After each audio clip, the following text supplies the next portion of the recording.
Pois muito bem, meus amigos, a igreja, o reino, progrediu desde a época que o profeta José Smith restaurou a igreja de Jesus Cristo aqui na terra, até que passou por Brigham Young, que houve um progresso tremendo, e chegou ao Elder John Taylor, que foi o presidente da igreja. Vamos ver nesse vídeo um pouco mais a respeito desse progresso do reino.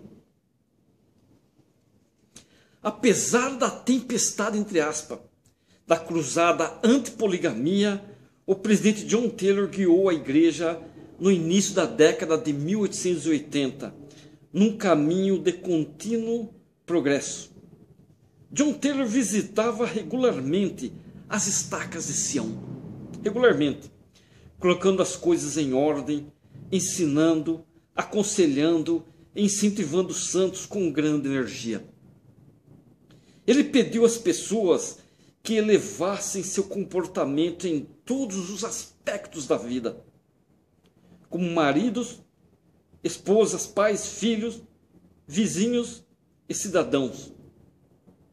Também que observassem a união, honra, integridade, honestidade e pureza de pensamentos e ações.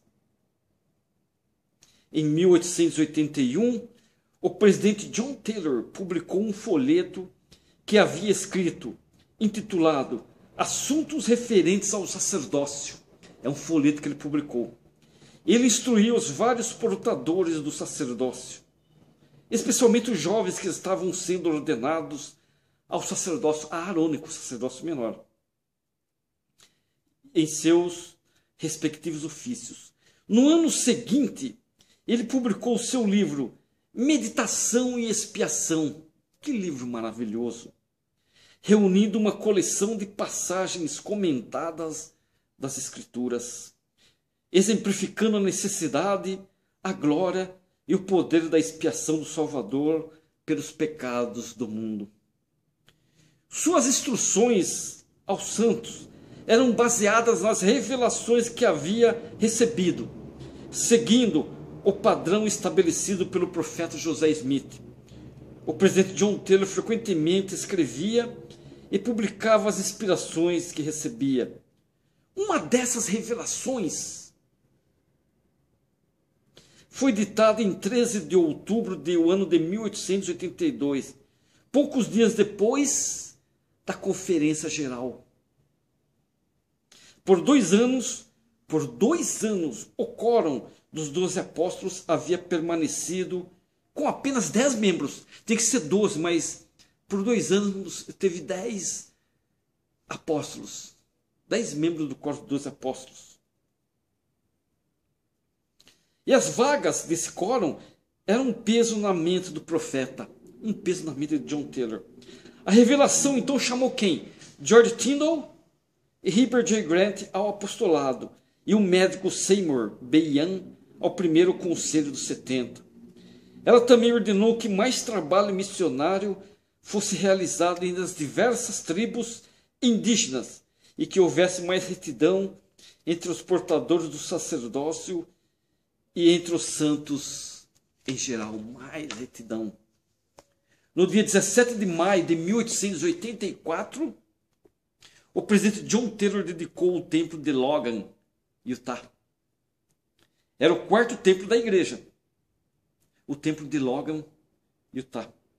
E o segundo a ser concluído em Utah.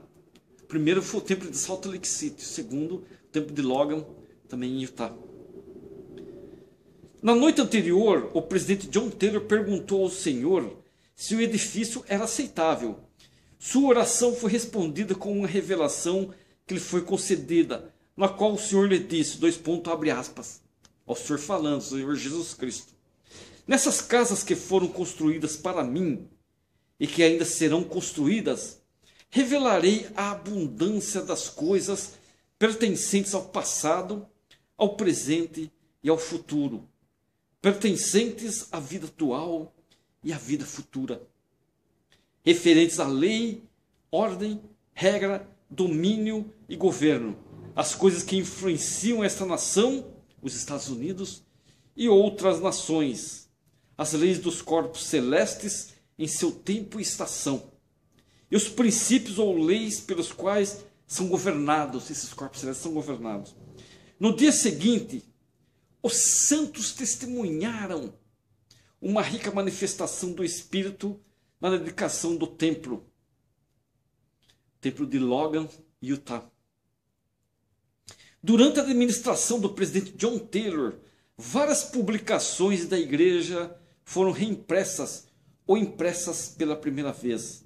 As mais importantes foram o livro de Mormon e Doutrina e Convênios, que foram reeditados no ano de 1879, com muitas referências remissivas e notas explicatórias.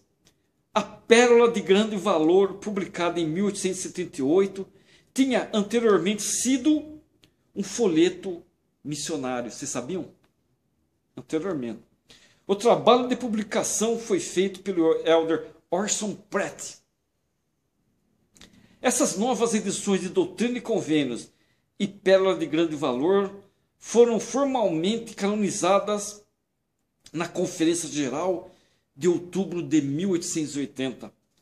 A partir de 1879, Junius F. Well introduziu a primeira edição do periódico mensal The Contributor, um periódico mensal, que se tornou a revista oficial da Associação de Melhoramento Mútuos.